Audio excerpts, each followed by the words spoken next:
Hola amigos, bienvenidos a este nuevo episodio de Loop Positivo, episodio número 2 de la quinta temporada, nueva casa, señor Daniel Campomenosi. Pero qué placer volvernos a encontrar en esta nueva casa que ya la tomamos como propia. Yo creo que ya me mudo acá. Usurpamos y nos quedamos acá, pero realmente estamos muy contentos y también con la repercusión que tuvo el primer capítulo, así que muy contentos de esta quinta temporada, que como ustedes saben, no sé si es bueno o malo, pero hay un nuevo integrante, el señor Diego Schiariti está con nosotros. ¿Cómo le va? Lo bueno es que ustedes no saben, pero yo tengo la botonera, así que yo quiero lo saco de cámara. La botonera, acá tengo la botonera, y yo con la botonera. Hola Javier, ¿cómo estás? Hola, ¿cómo va? Pero a Campo no lo poncho más. No haga eso, señor. Feliz de estar acá y vamos a hablar un rato de qué, Javier. Vamos los tres entonces a hablar de un montón de cosas, entre ellas que esta nueva casa es Casa Magna y agradecemos el cobijo que nos da Diego para charlar de esto que nos gusta tanto. Son bienvenidos. Que es correr y de las herramientas que el deporte en general, no solo de correr, nos da para la vida de manera cotidiana. En este episodio vamos a hablar de cómo es prepararse para una carrera en la que nos vamos a vincular con la naturaleza, nos vamos a vincular con la historia de esa naturaleza y también con la prehistoria, ¿no? Exactamente, porque podemos verlo en el paisaje, pero también sentirlo en el ambiente, sobre todo cuando corremos el vínculo con el entorno. Y en la casa natal de los dinosaurios en Argentina, porque ahí es donde estaban. ¿Ahí empezó todo? En el Valle de los Dinosaurios. Vamos a hablar con Diego Sarva, que es, entre otras carreras como el K42 y la serie K21, el creador de Giganto Trail. Exactamente, el creador de las carreras que nos vinculan con la historia, pero con un propósito, y también nos vinculan con el paisaje. Carreras que tienen propósito. Y si de propósito se trata, te vamos a contar un poquito cuál es el propósito de esta carrera Giganto Trail, porque tiene que ver con la historia de un lugar, de Villa El Chocón. Un lugar que nació para hacer una represa, o sea, hicieron primero el pueblo y después los que vivieron en ese pueblo construyeron una represa que le da energía eléctrica a gran parte de la República Argentina. Eso está en la provincia de Neuquén, entre Neuquén y Río Negro, y allí se construyó la represa de Villa El Chocón, que generó un gran lago en un lugar que después se llamó el Valle de los Dinosaurios. Allí se descubrió, se lo voy a leer para no pifiarla, el Giganotosaurus carolini. El Giganotosaurus carolini es el dinosaurio carnívoro más grande del mundo. Es la competencia del T-Rex. ¿Lo tenés al T-Rex? Esa sí lo tenemos, claro. Bueno, por nuestro amigo Spielberg, creo que todos tenemos al T-Rex. El T-Rex estaba en Norteamérica y el Giganoto en Sudamérica. Nunca se cruzaron, obviamente, y además porque no tenían pasaporte. No tenían pasaporte y porque vivían en épocas muy distintas. Ahí estás tirando una denominación que tiene que ver con el descubrimiento de los dinosaurios, que tiene que ver con la persona que lo descubre, con lo cual lleva su nombre al final, como en este caso. Carolini, Giganotosaurus carolini, y se escribe, habla de Rubén Carolini, que es el descubridor, que ustedes me dirán, ¿es un paleontólogo? No. ¿Es un geólogo? ¿Geólogo? No, tampoco. Era un mecánico. Un señor que falleció hace muy poquito, que vivía en Chipoleti, ya nos va a contar algo también seguramente Diego Sarva de Rubén Carolini, porque hay un vínculo ahí. Pero bueno, cuando él trabajaba como mecánico ahí en Villa El Chocón, en la construcción de esta represa, él se dedicaba a reparar los camiones. Tenía los domingos libres, se armó un buggy y yendo de barda en barda, de barranco en barranco, empezó a buscar, porque era un aficionado, a buscar restos paleontológicos, restos de dinosaurios. Restos fósiles. Y encontró los restos fósiles de el dinosaurio hasta ese entonces carnívoro más grande del mundo. Lo que no quiere decir que no pueda aparecer el giganotosaurio Campomenosi en el futuro. Bueno, ¿no? Este año en Miramar se encontraron restos también de algo extraordinario, pero hasta ese momento era el más grande. El más grande. Por lo tanto, un aficionado de la ciencia de la paleontología como Rubén Carolini cambió el curso científico de la paleontología, porque por supuesto, a partir de ese momento los paleontólogos empezaron a investigar de otro modo. ¿Vos lo conociste? Yo lo conocí, pero déjame contar esto. Se llama Carolini I porque la doble I es una convención científica. Okay. Se le pone a todos los descubrimientos científicos la pertenencia. Claro. ¿no? Entonces el I en latín significa que es de tal persona. Extraordinario. Y si fuera mujer le hubieran puesto AE en lugar de I. Pero bueno, se llama Carolini I. Lo conocí a Rubén Carolini cuando trabajaba para Canal 9 junto con el señor Diego Schiariti y fuimos a contar la historia de este descubrimiento y armamos un proyecto también que fue la primera animación de un dinosaurio argentino para entonces Canal 9, que se llamó Proyecto Dino. Ese video sigue hoy en el Museo Paleontológico de Villa El Chocón. Y así contamos la historia de un lugar que pasó de ser un pueblo que se construyó para construir una represa a un pueblo para contar la historia de los dinosaurios, donde hoy el Museo Paleontológico es la convocatoria central de ese pueblo. Recuerdo por que eso esa nota, la Gigantotrail. aquel trabajo periodístico fue todo un desafío, porque aparte le dimos vida al dino. ¿Eso se puede ver en algún lado? Lo podemos ver un poquito, ¿no? ¿Podemos ver? Lo vamos a poner un poquito.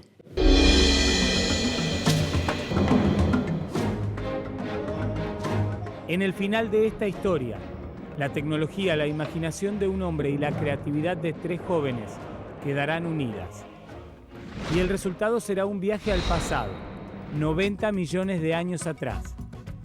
Entonces, este Neuquén semidesértico era una planicie subtropical plagada de lechos y árboles. Después de 97 millones de años, un hombre aficionado a la paleontología con mucha paciencia y espíritu aventurero emprendió en un auto que él mismo había armado una expedición en la que iba a descubrir la bestia prehistórica más letal. Bueno, Rubén, así que este era el lugar. Exactamente, este lugar está distante más o menos, acá estamos de Chocón, 18 kilómetros más o menos, 80, 90 kilómetros de Neuquén y 1200 de Buenos Aires. A 1200 kilómetros de allí, el dinosaurio carnívoro más grande del mundo se movía como hace casi 100 millones de años. 3 jóvenes lo habían resucitado y todo estaba listo para llevarlo al museo donde estaban los fósiles.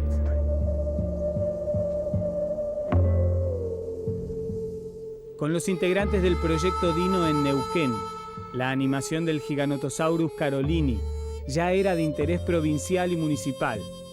Todo estaba listo, pero antes tenían que conocer al descubridor de los restos. Así que ya me venía para el arenero, para el vehículo que tengo para recorrer estos lugares agrestes. Y bueno, encuentro una astilla de hueso, obviamente, que es común encontrar astillas de hueso de dinosaurio. Y bueno, llegué a un lugar y se veía como que afloraba una piedra sobre la superficie. Y si bien es muy diferente el hueso petrificado de una piedra, y bueno, lo toqué así con mi buril y le pasé el pincel y vi que era la punta de un hueso. El primer paso estaba dado y aprobado. Carolini lo miraba una y otra vez. Uno de los creadores mascaba nervioso y otro se sonrojaba. Esperaban el veredicto y finalmente el descubridor del giganotosaurio soltó una sonrisa parecida a la de un chico. Después juzgó. El balanceo de la cola también está perfecto. Cuando gira para un lado, contrarresta la inercia de la cabeza o del cuerpo.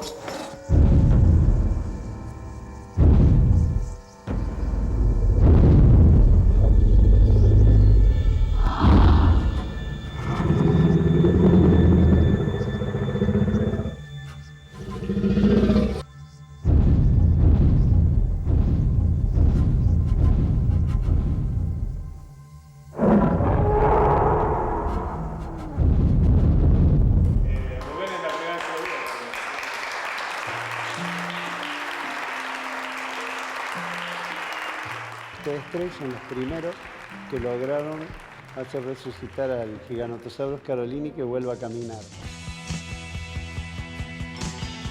Fíjate, Javier, que pasaron no tantos años de aquella situación, de aquella nota, en la que un grupo de estudiantes hicieron la animación que le dio vida al dino. Y hoy casi que podríamos hacerlo en 5 minutos con la IA. Con IA. Sí, pero en aquel momento estudiaron mucho los movimientos.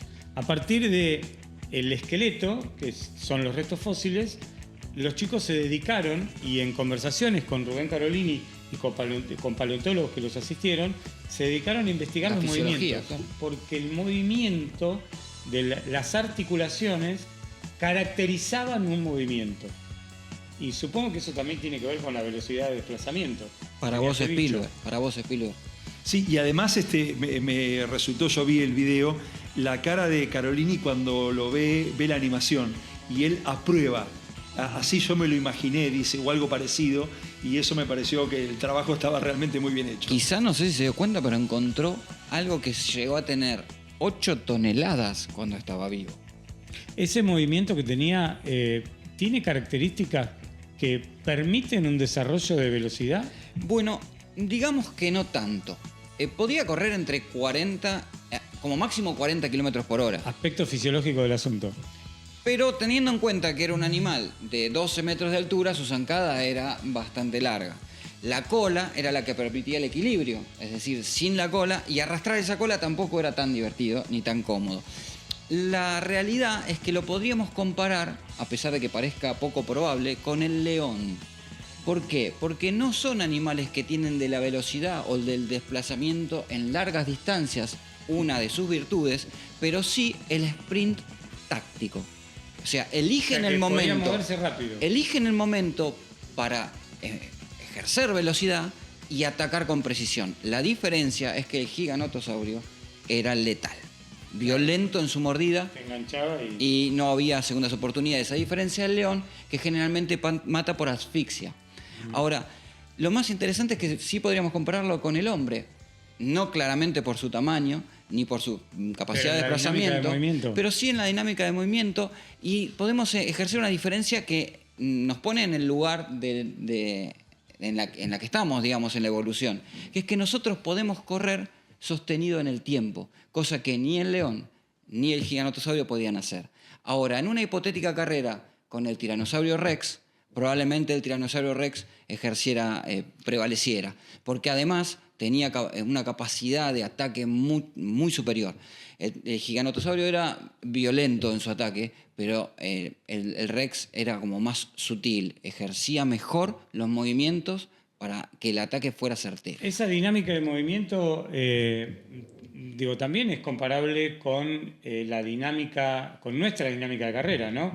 Si tiramos el cuerpo hacia adelante, el giganoto y el T-Rex, ambos desplazaban el peso hacia adelante y generaban tracción, y eso es lo que les daba la velocidad. Si lo vemos en los corredores de velocidad, claro, vemos cómo el peso va hacia adelante, son como el timón del cuerpo, claro, y eso tracciona la velocidad. Es lo que rápida. llamamos la diferencia entre un corredor terrestre, es decir, una persona que corre con el eje Claro. Sobre el centro de su Que cuerpo. eso es una larga distancia. Exacto, pues, digamos, eso en una larga distancia te puede generar ventajas, pero Claro. en una corta distancia o en un sprint de velocidad lo que prevalece es el corredor aéreo, que es el que tiene poco tiempo de contacto con el piso y una zancada larga, es decir, largo tramo entre pisada y pisada.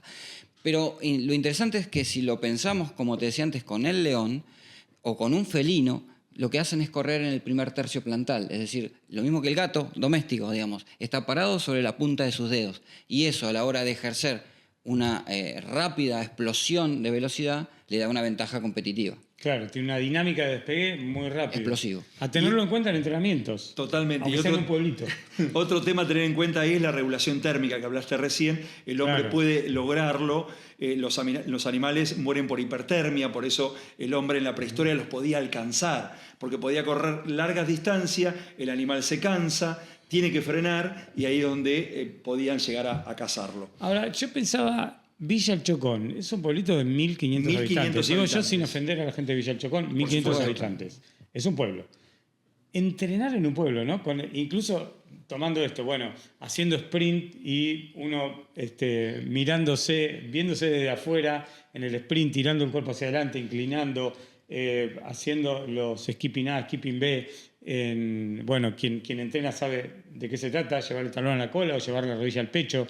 En un pueblo con poca gente donde no corren mucho, te miran raro.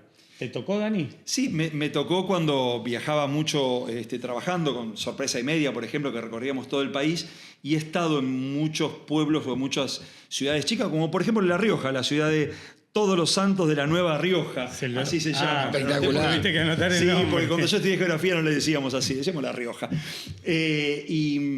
Y realmente pasa eso. Lo que tenés que tener en cuenta cuando vas a correr a un lugar nuevo, por supuesto, es preguntar. En este caso yo lo que hacía era en cada pueblo, como en este caso en La Rioja lo hice, al señor del hotel, al conserje, che, ¿dónde puedo ir a correr? ¿Dónde puedo ir a un lugar seguro? Porque tenés que tener en cuenta eso. No por la seguridad de los seres humanos, sino por ahí te metés en un lugar donde puede haber perros o puede haber jaurías de perros, que me ha pasado, que me han atacado, y realmente no la pasás bien. Entonces siempre hay que tener en cuenta eso, y es una forma de conocer. Yo imagínate que llegábamos a trabajar y estábamos máximo un día y medio en cada lugar, y yo antes ¿a qué hora salimos a trabajar mañana? 10 de la mañana, me levantaba a las 8, tomaba un cafecito donde pudiera correr, hacía un entreno en el lugar y terminás conociendo. Claro. Pero tenés que asesorarte para no meter la pata precisamente o correr por lugares donde no lo podés hacer. Pero siempre digo, es la forma de conocer y de aprender un poquito más de la geografía del lugar. Por eso las carreras con propósito para conocer un sitio, la historia de ese sitio, son muy bienvenidas. Como por ejemplo Giganto Trail en Villa El Chocón. Diego Sarva nos habla de esto. Bueno, y como ya lo anunciamos, estamos con Diego Sarva, que está allí en Chipoleti, en la provincia de Río Negro, frente a la ciudad de Neuquén. Diego, gracias por atendernos, gracias por este ratito con Luz Positivo nuevamente. ¿Cómo estás? ¿Cómo están? Bien, sí, nuevamente. Lindas charlas siempre, esperemos que sea así esta también. Sí, siempre es disfrutable las charlas contigo. Bueno, venimos de una carrera pensada para que los corredores conozcan un lugar. Y un lugar bastante particular que tiene no solo historia, sino que también tiene prehistoria. ¿Cómo se piensa una carrera en donde estás invitando a la gente a conocer la historia de un sitio? Con Giganto Trail, ¿no? ¿Cómo se reconfigura por tal caso? ¿Cómo la fuimos? Porque a veces muchas veces me preguntan estas cosas, a veces uno crea ideas o crea proyectos con una visión y a veces lo va moldeando. La verdad que este es el caso que, recordemos que en Chocón nosotros teníamos una etapa de la serie K21 y lo primero que la pensamos fue por el lugar, por la geografía, porque es lindo la Villa del Chocón y demás. Y ahí fuimos conociendo particularidades del Chocón, que es un lugar extraordinario. Después por la reconfiguración de la serie dejamos de hacerla y entonces ahí sí hay un poco empieza la planificación acá cuando dijimos, bueno, volvamos a Chocón, volvamos con un proyecto independiente que no pertenezca a la serie, a las K-series, sino que tenga vida propia, y ahí sí viene el porqué, que porque le encontramos en aquel proceso todas las cuestiones de identidad de la villa, que son la historia que se pisa, digamos, la historia de la tierra, donde se encontraron restos de dinosaurios completos, de los más grandes que se hayan encontrado, y tiene una exploración arqueológica importante, a partir de la modernidad, a partir de la obra hidroeléctrica de finales de los años 60, y que suministra una porción importante de la energía que se consume en Argentina, que es el complejo Chocón Cerros Colorados, que son una serie de lagos cercanos en un radio de 100 kilómetros. Pero la obra del Chocón es una obra faraónica para aquel momento y aún para hoy, y que tiene cosas como que la villa donde hacemos la carrera, lo increíble, es una ciudad que se construyó para, a partir de la construcción de la ciudad, construir una represa. Y que quedó una ciudad. Es increíble, o sea que para hacer esa presa hubo que hacer un pueblo, pero además con una calidad arquitectónica, y realmente para los que trabajaban hubo de todo, porque no olvidemos que hubo el choconazo, producto de muertes en la obra de Chocón. Nos paramos previo al 70 con lo que implicaba el trabajo en la construcción, ¿no? La dureza de la vida para el obrero que vivía abajo de lo que es el paredón hoy en gamelas, pero a partir de ahí se desplegaban estratos de trabajo y sociales también, pero que terminaban con unos niveles de construcción para los casos de los gerentes que iban a vivir el lugar con todo, con las sábanas, con los cubiertos, con la vajilla, con todo, y después niveles intermedios de trabajadores de nivel intermedio que se les brindaba muy buena calidad de vida. Más allá de aquellas cosas que requirieron una gran lucha de los trabajadores por la supervivencia en la obra de Chocón, pero si lo comparamos con lo que son condiciones de vida hoy, realmente era una obra fantástica y fantástico en cuanto a las condiciones y a cómo podía vivir la gente que trabajaba ahí. Todo eso lo fuimos descubriendo con el tiempo cuando hacíamos la otra carrera. Entonces, nos parece que hay un montón de cosas por descubrir o por hacer descubrir de ese lugar, más allá de lo que ven los ojos en el increíble paisaje mientras corren, pero son cosas propias de lo que ha quedado. Muchos de los moradores de la villa son hijos o antiguos residentes que vienen de la época de la obra. Y en ese tren, digo, cuando definen la carrera, me imagino que la cuestión prehistórica pesa también mucho, ¿no? Porque está presente en el nombre. Sí, claramente, porque además la identidad es lo que vamos también a la historia reciente. Cuando termina la represa y se hace conocido el lugar, digamos, hay una evolución, una dinámica en la evolución del descubrimiento de los fósiles que hace que el pueblo también mute. Bueno, hay un aprovechamiento inteligente ahí. Nosotros mudamos nuestra oficina en el mes de diciembre. Casualmente ya estábamos con el proyecto lanzándolo y nuestras oficinas funcionan. Alquilamos una propiedad de la familia Carolini. Carolini es un trabajador, un metalúrgico de nivel medio dentro de la obra, o medio alto, digamos. Contamos la historia de Carolini hace ratito. Ah, perfecto, bueno. Rubén Carolini. Y es gente que empezó a encontrar cosas, encontrar fósiles y fueron avanzando. Con el tiempo, y en torno a los años, porque ahí funcionó muy bien todavía eso hasta los años 80 y largo, hasta que se cierra la empresa Hidroeléctrica Norpatagonia, sociedad del Estado. Cuando eso se cierra en los 90, la villa no encuentra rumbo, porque ahí aún vivían gente de gerenciales y demás, que vivían de la presa, digamos, del trabajo de la presa, de la producción de energía. Eso se privatiza y es un pequeño grupo que trabaja ahí en la represa. Entonces, se reinventa la villa. Y entre las cosas, toma notoriedad lo que ya se había hecho, que eran hallazgos y los descubrimientos casi contemporáneos con esto, descubrimientos de fósiles, y crean el Museo del Chocón. Y entonces tratan de revitalizar lo que es la obra, revitalizan lo que es el paisaje y fundamentalmente esto, que es un rasgo distintivo, que también está en otras localidades de la provincia de Neuquén, pero que es distintivo del Chocón, porque combina el paisaje justamente con los restos fósiles encontrados. Así es que es una manera eso, o fue un recurso, junto a otras estrategias que se hicieron, para tratar de mantener viva una villa que había tenido un esplendor en una época y que prácticamente estaba en vías de extinguirse, y lograron reflotarla, y ahí están, ¿no? Hoy tratando de que se convierta, no en un lugar, porque está muy de paso para Bariloche, todo el tránsito que va en auto a Bariloche o a San Martín de los Andes desde Neuquén pasa por la entrada del Chocón. Hay que desviarse apenas 1 kilómetro para empezar a encontrar todas estas cosas. Pero parece mentira lo difícil que es que alguien se desvíe 1 kilómetro. Y nosotros con la carrera pasamos por lugares que son muy bonitos, mágicos, pero lamentablemente aún no pasamos por los mejores lugares. ¿Por qué? Porque están un poco distantes, no enganchan con una carrera con las características o las distancias que planteamos. Pero tiene lugares, inclusive el Chocón tiene 2 provincias allí, cruzás el dique y estás en la provincia de Río Negro, y hay paisajes extraordinarios que están del lado de la provincia de Río Negro. Es un lugar con un potencial enorme. Lo que ocurre es que uno tiene por delante la zanahoria de la cordillera de los Andes, entonces ahí no se detiene.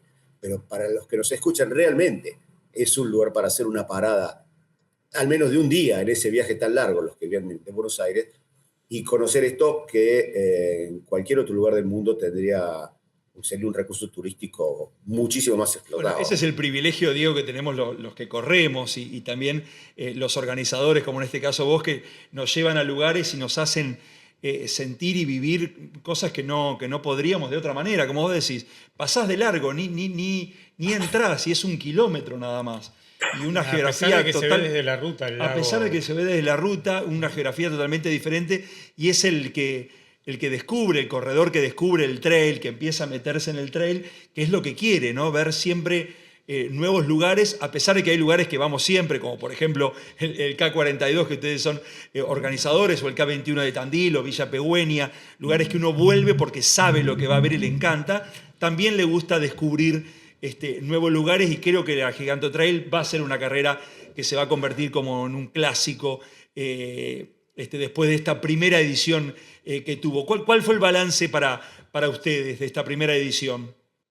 Bueno, esto nos va a entrar en el tema que cuando ustedes me llamaron para este encuentro, uno de los temas posibles, ¿no?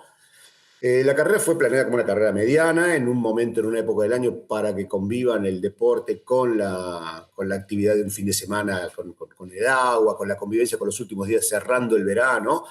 Y en ese sentido fue lo que esperábamos, una carrera regional, inicial, prolijamente hecha, muy linda, y que quedó con una muy buena sensación de todos lados, de los participantes, de nosotros también. En esto que decís, las posibilidades que tiene el corredor y las posibilidades que les damos de descubrir lugares, conocer lugares que si no tal vez ni se enterarían, lo que nos está faltando es tal vez darle un poco más la lógica entre todos en cuanto a que las carreras, yo creo que tienen que tener un sentido en esto, porque no son solamente carreras, sino que sean una posibilidad turística. Es un deporte que abre una posibilidad turística y social. Entonces, a mí me pasó a lo largo de todos estos años de muchas veces, y tal vez se lo he contado a ustedes, también cuando la gente te dice, quiero hacer una carrera, te convoca y te llaman, quiero hacer una carrera, y porque es una moda, inclusive antes de que sea una moda, porque te estoy hablando de hace 40 años atrás o 30 años atrás, quiero hacer una carrera sin entender por qué o para qué. Claro. ¿Cuál es el entonces, propósito? esa carrera tiene que tener, ese proyecto tiene que tener un objetivo. Puede ser en una ciudad. Yo vivo en Chipoleti y hace 2 semanas se hizo la corrida de Chipoleti. Cuando empezamos la corrida... Clásico, además, la corrida de Chipoleti. ¿Cómo? Un clásico, digo, ¿no? La corrida Bueno, de Chipoleti. pero tal vez esto revele la historia de la corrida de Chipoleti, revele o clarifique un poco más esto que digo, ¿no? Cuando dices, ¿por qué hiciste la corrida de Chipoleti? Bueno, porque quería hacer una carrera. No había... Después con el tiempo aprendí que uno tiene que tratar de darle un sentido, tratar de ver cuáles son las posibilidades de ese lugar, qué ofrece el lugar, qué puede recibir, y de acuerdo a eso entonces moldeas el tipo de producto que haces. También las autoridades locales tienen que entender por qué se hace. Claro. Y ahí entonces acompañar o pedir al organizador o al productor qué características tiene que tener ese proyecto y ese evento. Hay lugares que son netamente turísticos, y entonces es muy fácil, el caso de Villa Langostura, cualquier proyecto que hagas allí va a tener resultados porque es Villa Langostura, o cualquiera. O sea, también hay que empezar a darle un sentido a eso. Ahora, también sí, para un mismo lugar, porque tiene potencial, ejemplo, no sé, por no poner Villa Langostura, Carlos Paz, que es bonito, que está lindo para hacer carreras, pero empiezo a hacer que existen más carreras por el simple hecho de tener carreras. Lo que estamos haciendo es tal vez destruyendo el producto. Entonces, sí, cuando yo pongo como ejemplo, la ciudad de Nueva York tiene un montón de carreras, pero tiene para ofrecer al mundo la maratón de Nueva York y muchos años después la medio maratón de Nueva York. No está ofreciendo al mundo, vengan a correr 10 kilómetros. No, esos son otro tipo de contenidos con otro objetivo, con otro sentido. ¿Y cómo imaginas que se puede destrabar este nudo? Porque la realidad es que hay una enorme cantidad de eventos y también estamos en un contexto económico que hace que la gente tenga que elegir, lamentablemente. Sí. Es muy difícil. Esta semana, convocados por la Secretaría de Turismo de Neuquén, estamos viajando a Villa Langostura, porque se eligió a Villa Langostura, podría haber sido San Martín o la ciudad de Neuquén, ¿no? Y van a participar, espero, otros organizadores por Zoom, para poner sobre la mesa estas cuestiones.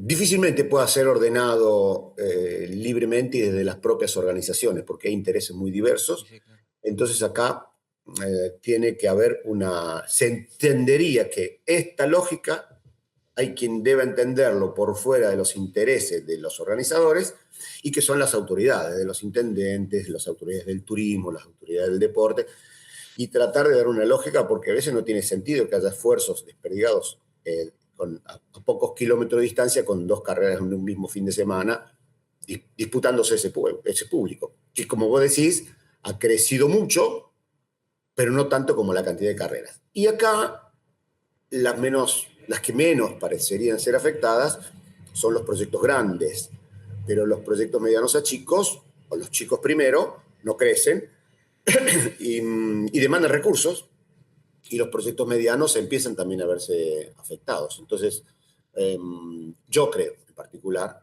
celebro esta reunión porque yo creo que requiere de alguna mesa de consenso y de ordenamiento. ¿Y ves antipático o inviable la creación de un ente que tome esa decisión? No, en absoluto, no lo veo como antipático ni inviable. O sea, Nosotros en un para vos momento... debería haber un ente provincial Existen. o supraprovincial, no sé si nacional. Nacional estamos lejos, me parece, ¿no? Pero... No, eso es lejísimo, podría haberlo. Digamos, la pregunta es si yo lo veo mal. No lo veo mal, pero se está muy lejos de hacerlo. Okay. A ver, un primer paso es empezar a encontrar estos espacios de conversación y de consenso. Existe una dinámica que es a través de los municipios, y todos los municipios en toda provincia, en toda región, tienen sus espacios de problemáticas común para que por lo menos pueda empezar a armarse una lógica en los proyectos. Digo, cuando debatimos esto con amigos así en cierta informalidad, decimos, si nos ordenamos, corremos todos. Sí. ¿No? Un poco va por ahí la cosa. Sí, y esto... Me preguntaba si son antipáticos, son otros tiempos tal vez, pero el ordenamiento no tiene que ver con cortar libertades, porque en definitiva, cuando digo recursos, son recursos del organizador, recursos de los propios participantes que disponen su recurso tiempo, su recurso dinero para viajar a un lugar y para encontrar la mejor propuesta, y no una propuesta que se haya visto diluida con 2 o 3 propuestas similares en pocos kilómetros. Y en lugar de encontrar un lugar que congregue a más cantidad de gente, con un proyecto más sustentable inclusive por esa misma cuestión, que los proyectos que los vemos aparecen y desaparecen y se alternan. Entonces hay un incesante aparecer y desaparecer de proyectos, pero también hay un número, a pesar de ser una actividad que ha crecido, la cantidad de participaciones en las carreras, uno le dedica un tiempo a estudiar esto y a verlo, está como toda la economía a la baja. Entonces esto está poniendo en riesgo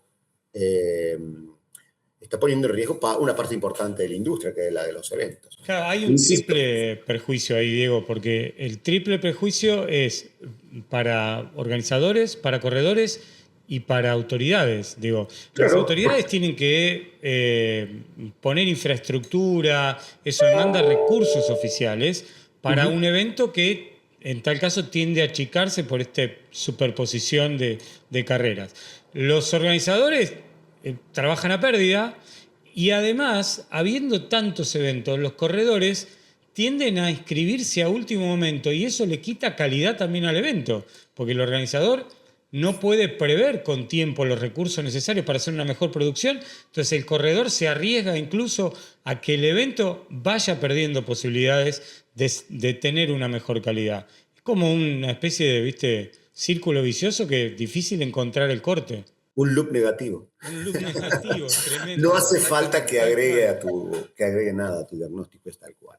Y esto, insisto, en este momento ideológico, político, podrá discutirse si esto quita libertad o no, pero yo estoy libre de organizar. Bueno, pero el ordenamiento, justamente porque si no, no somos una sociedad. La sociedad tiene que tener un determinado orden y alguien tiene que ayudar a poner el orden.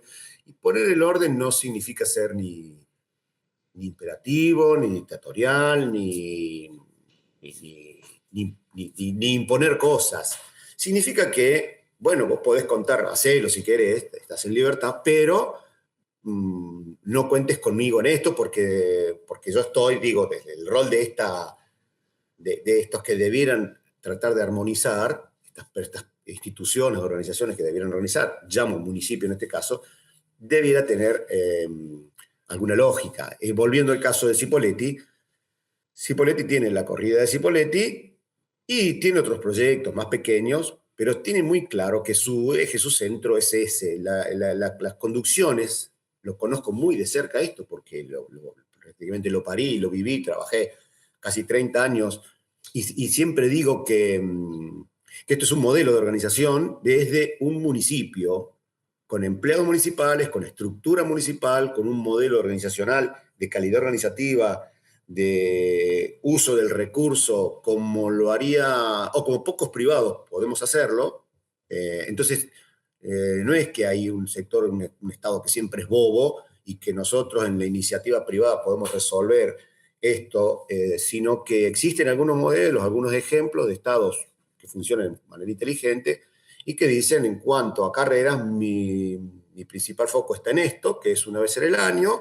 Mi ciudad no da para tener, a diferencia de Buenos Aires, que da para tener varios proyectos, pero que también ha priorizado la maratón y la medio maratón por sobre los otros, inteligentemente lo ha hecho, y por eso esos proyectos están donde están. Y entonces ahí es donde se dio una sinergia entre, independientemente de algunas polémicas que existan con esos dos proyectos, en la cual no tiene sentido entrar, pero existe una sinergia con organizaciones privadas del Estado, decir, bueno, acá para nosotros esto es lo importante, acá voy a poner el foco, esto voy a priorizar, a vos te voy a dejar, pero te voy a dejar que hagas, pero con esta otra condición. Eso es distinto a cuando hacemos por hacer, Entonces, desde lo que es encontrar el sentido a un proyecto pequeño, como digo, el de Gigantotrail, de donde partimos, hasta los grandes proyectos, me parece que a veces los organizadores tenemos que tener las capacidades para darle ese sentido, entender dónde estamos llevando un proyecto, qué característica de proyecto va con esa localidad, y también quienes están acompañando entender el para qué.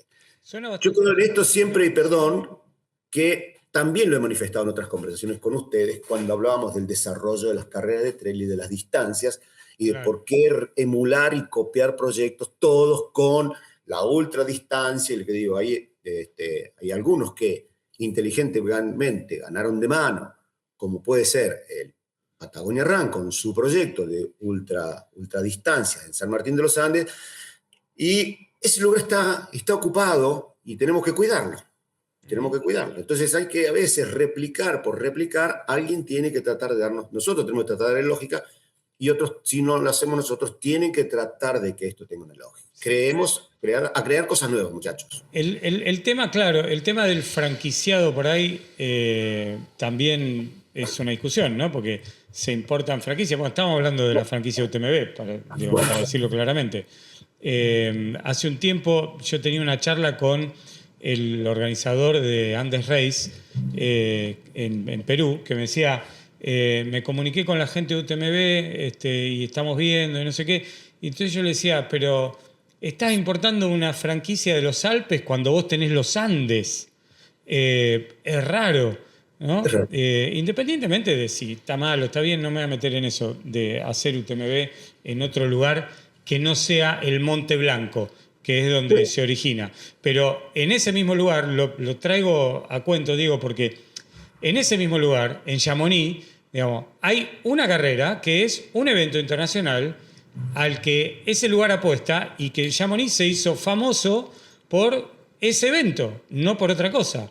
Entonces hay como una lógica bastante pareja a nivel mundial de que hay que apostar con un propósito en cada uno de los eventos, me parece. Sí, luego, claro, el caso de UTMB, producto de la potencia de la franquicia, del poderío económico que tiene la franquicia, existen en distintos lugares del mundo quienes se ven seducidos por ese corto plazo de un resultado inmediato, se ven seducidos a resignar identidad. Ahí volvemos a quién tiene que tener la visión más de mediano o de largo plazo. Porque yo como organizador puedo tener una mirada cortoplacista, hago una inversión, hoy me sirve, mañana no, pero el lugar tiene que tener una mirada un poco más de mediano plazo. No ir más allá de decir que en el fin del mundo, donde se celebró, ya existía un proyecto con esa característica. Entonces, yo soy de la idea de planificar juntos, de proyectar en el tiempo, de tener paciencia y de ponerle a aquellos proyectos que existen. Que en Argentina existen proyectos poderosos con identidad propia, anclados en lugares con su propia, digamos, proyectos que logran tener identidad con el lugar y con todo.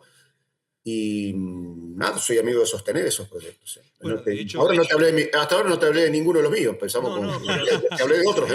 Creo que ahí va. Iba ese. Creo que ahí va. El K42 tiene una identidad propia, uno sabe, uno dice K42, dice Villa Langostura, también pasa con Villa Pegüeña y pasa también con Tandil, digamos, los 3 lugares que ustedes han elegido como organización para desarrollar los K21 y el K42. Uno no separás nunca la carrera del lugar en este caso, y tienen un propósito muy fuerte, y son carreras que han crecido y que van con los avatares, por supuesto, de la economía y de todo esto, pero que tienen su identidad. En eso, Dani, digo, ¿ustedes identifican en el corredor, por ejemplo, que cala este propósito? Por ejemplo, tomemos el K42, ¿no? Digo, el propósito de la carrera, ¿caló en los corredores en este tiempo? ¿En qué se nota eso? Es un tema, es un debate en nosotros eso. Es un debate. No... Lo tenemos bastante medida la repitencia y demás. Insistimos muchísimo con el mensaje en esta cuestión de que es un maratón de montaña, y nos cuesta muchísimo pelear contra las tendencias. Muchos nos dicen, ¿por qué no poner más distancias? ¿Por qué no poner más distancias? Porque es una maratón de montaña. Claro. Entonces, es un clásico. Llevado al ciclismo. A mí me apasiona el ciclismo. El ciclismo tiene las grandes vueltas, el Tour de France, Me apasiona el ciclismo España, también, Guarda. el Giro de Italia, y se acaba de correr uno de los monumentos que son los clásicos. Son determinadas cantidades de carreras de un día que representan para los deportistas una ambición de ganarla y una dificultad para ganarla tan grande como una gran vuelta. Entonces, esos clásicos no han ido evolucionando en incorporar días y en mudar. El proyecto es la carrera es esta. Nosotros en esto creemos que es un clásico de una maratón, y hay tendencias a correr cada vez más, lo hemos hablado un montón de veces, nosotros nos anclamos en esto, porque buscamos que es la maratón de montaña de Villa Langostura, es la medio maratón de Pegüeña y de Tandil, medio maratón. No, buscamos justamente que esto que tenga una característica totalmente diferente de otras cosas. Pero si la gente lo toma, la gente creo que lo toma porque las carreras tienen participación. Claro. Pero no sé si hacen este razonamiento si nosotros logramos transmitirlo a esto. Es un clásico. Inicia y corre es un clásico, que es difícil. Hablaba ayer o antes de ayer, cruzaba mensajes con Diego Simón, un extraordinario atleta. Corrió, este año va a ser la edición número 11. Fue el mejor argentino en el año 2015, creo que fue sexto, fue el mejor argentino. Nunca logró hacer podio. Bueno, es porque es una carrera... Y vuelve año tras año. Y vuelve año tras año, porque es la carrera. En eso, como el cruce es la carrera, en una carrera con campamento, con otra característica. Tandil ha hecho algo con identidad propia similar, porque lo hizo como preparación para el cruce, con el cruce Tandilia en enero, que era como una preparación cuando el cruce se hacía en febrero. Ese es un proyecto que nació con un objetivo claro, con una idea clara, sin copiar, porque copió formato de un par de días, pero anda a dormir a tu departamento, no es un campamento. Entonces, eso yo lo veo como un proyecto valioso, que creció con una idea y entendiendo a quiénes apuntaban y cómo lo buscaban. Y que con el tiempo no se transformó. Yo creo que tenemos que ser creativos en eso. De paso, le damos un saludo a Charlie Centineo, el organizador del cruce Tandilia. Pensaba que suele escuchar también. Es cierto. Pensaba que es cierto que las grandes vueltas no cambiaron, pero pensaba que digamos, en los últimos años ha estallado esta idea del marketing como un elemento que uno no puede escaparle para construir cualquier proyecto, digamos, desde un proyecto audiovisual hasta, ¿por qué no?, una carrera. Y a lo largo del tiempo, y también pensaba en la Fórmula 1 mientras te escuchaba, y como, si bien la carrera de Mónaco es siempre la misma carrera de Mónaco, damos vuelta en un lugar donde es muy difícil pasar otro auto. Sin embargo, el reglamento cambia, hay ciertos incentivos para los pilotos, aparecieron carreras sprint, o aparece el maillot en medio de la etapa, digamos, o el puerto de montaña para el que gana el ascenso en el mismo recorrido sin cambiar la distancia. Es decir, me imagino que, o te pregunto, mejor dicho, si en algún punto este tipo de conversaciones, de discusiones, digo, porque no solo es una carrera que es un clásico, también es una aspiracional. Y renovar la El K42 te refieres. exactamente. Y renovar la atención del público debe ser algo que a ustedes los convoca mucho. Sí, es un desafío permanente. Bueno, yo creo que nosotros vamos haciendo ajustes ahí, tratando de no perder la esencia. En este año, por ejemplo, nos dimos cuenta de que un proyecto que tenía una similitud con lo de Charlie, que en un momento me dicen, ¿por qué no haces como hace Disney con la medio maratón y la maratón, de que corren las dos cosas? Y porque tenés las dos distancias, teníamos el K15, teníamos el K42. Entonces dijimos, bueno, puede ser, y después nos fuimos dando cuenta que debió ser un proyecto atractivo para aquel que le gusta la ultra, sin convertir en una ultra al proyecto. Y también nos damos cuenta de que con esta visión de destacar al corredor de 42 kilómetros como centro del proyecto, desatendimos un poco los intereses del corredor de ultradistancia, que gusta de tener protagonismo, que busca que se lo mire un poco más, con el caso del Gran K, que corren el viernes los 21 kilómetros y el sábado los 42. Y entonces estamos en una estrategia justamente de revalorizar eso, sin perder el foco de que esto es un maratón de montaña y el héroe no tiene por qué ser el que más corra. Entonces, pero sí atenderlo, y este caso que vos decís de la camiseta, por ejemplo, este año el líder de, cuando termine el primer día, los 21, el corredor de Gran K, se irá a descansar en su casa y al otro día correrá con la camiseta de líder del Gran K para ver el resultado de los 42. Vamos a incorporar, porque por sugerencia de corredores, vamos a incorporar más categorías. Vamos a hacer subir al podio a los primeros de la primera jornada. Es decir, son pequeños matices o detalles que hacen no es la reconfiguración del proyecto, es adornarlo, acomodar cosas que podrían estar mejor. Y te sumo una masa que viene a cola de esta, sí. Perdón que acapare la atención. Me imagino que siempre está dando vuelta esta idea de que el cliente siempre tiene la razón cuando uno es el promotor de un producto, pero también hay una crítica al corredor en términos de que, ¿por qué siempre la épica? Esta idea de correr cada vez más kilómetros, de no ir lo suficiente o lo debidamente preparado para alcanzar la distancia que es la que es y siempre pretender algo más, digamos. ¿Cuál es la mirada del organizador? ¿Cuál es la crítica que se hace a Nos metemos en un terreno fangoso ahí, conmigo. No, pero lo hemos hablado muchas veces para no ser reiterativo ahí. Y yo soy nuevo. Voy a decir primero que a mí en la oficina, viste que en los comercios fue mucho. El cliente siempre tiene razón, el cartel en mi oficina, mi gente dice que yo digo que yo siempre tengo la razón y soy un cabezón en eso. Créanme que yo tengo la razón, me aferro mucho a estas cuestiones y es un defecto mío porque me cuesta mucho flexibilizarme a ajustes. Pero lo que digo es que nosotros, sin ir detrás de las tendencias, sino tratando de marcar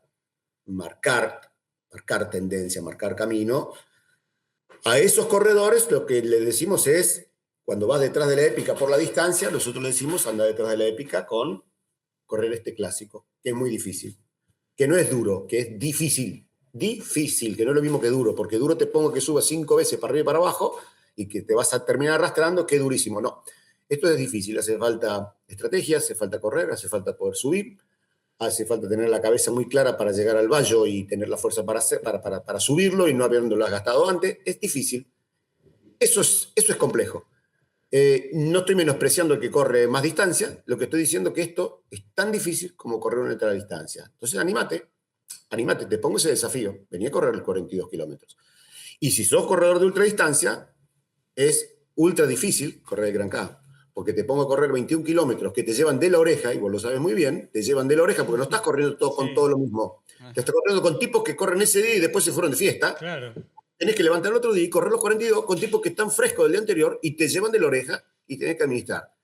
¿Difícil? No, es ultra difícil. Muy difícil, muy difícil. ¿Te gusta la ultra distancia? ¿Cómo? Doy fe. Entonces, creo que en esto de tratar de aferrarnos a los proyectos, a la idea de los proyectos, no cambiar detrás de las tendencias, sino de ver cómo podemos comunicarlo y acomodarnos a esas tendencias o seducir a los que están detrás de esa tendencia, creo que hay todavía muchas posibilidades. Y hay posibilidad de crear proyectos nuevos.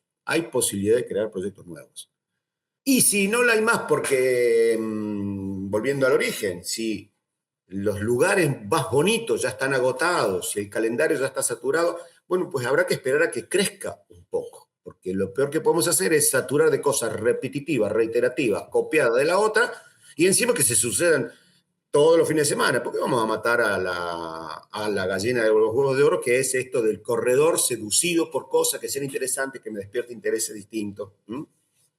El desafío está hecho. El desafío está hecho, claro que sí. Y recordemos, Diego, fechas de este año de los K21 y del K42. Wow, ¿por qué me voy a hacer esa pregunta? Bueno, no importa. El K42 sí sabemos vamos, que que es junio. Segundo fin de semana de noviembre. Espera, vamos por Tandil. Junio, fin de semana largo de junio, que eso es bárbaro. Sí. Fin de semana largo para aprovechar en Tandil, que corriste, te quedaste, disfrutaste de Tandil, de la gastronomía, todo ese fin de semana.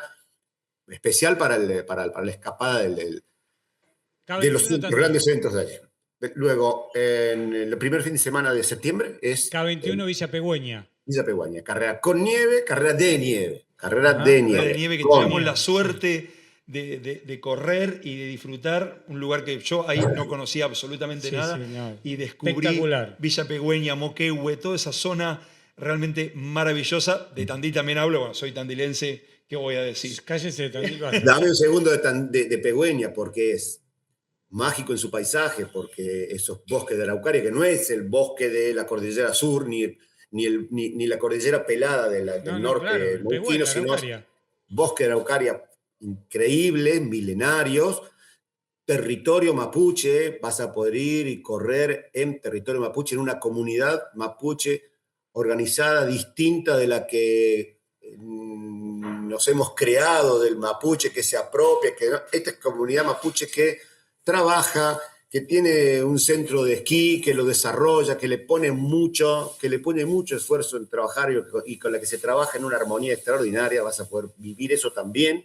Entonces, desde lo paisajístico y desde lo social, conocer otras cosas distintas con las que estamos contaminados, y a la que tiene una dificultad, que es la lejanía, porque tenés el aeropuerto de Neuquén para llegar y luego tenés que ir en bus o en auto, y si vas en auto los caminos estaban complicados, pero hay una obra enorme de asfalto para comunicar a Villa Pegüeña que ya este año se va a poder aprovechar. En gran parte quedan muy pocos kilómetros de tierra, luego son caminos que están nuevos, impecables, y se va a poder llegar mucho más fácil, está muy accesible. Y luego en noviembre, primer fin de semana de noviembre, hemos hablado ya mucho, el K42 de Villa Langostura. De la que ya hablamos del propósito. Así que 3 carreras, además de la Giganto Trail, que tiene un propósito claro, otras 3 carreras con un propósito claro para ir a correr durante todo el año. Y hablando de propósitos, empeñados nosotros en trabajar con algo que está muy pobre en la región y en la ciudad de Neuquén, que son el desarrollo de las carreras de calle. Acá sí, lo que digo también de nuevo, la estrategia es buscar el desarrollo de carreras de calle con calidad, que tengan su identidad propia. ¿Para qué? Para que el corredor no solamente se enfoque en el fuera de ruta, sino que también pueda picotear un poco en la calle, más fácil.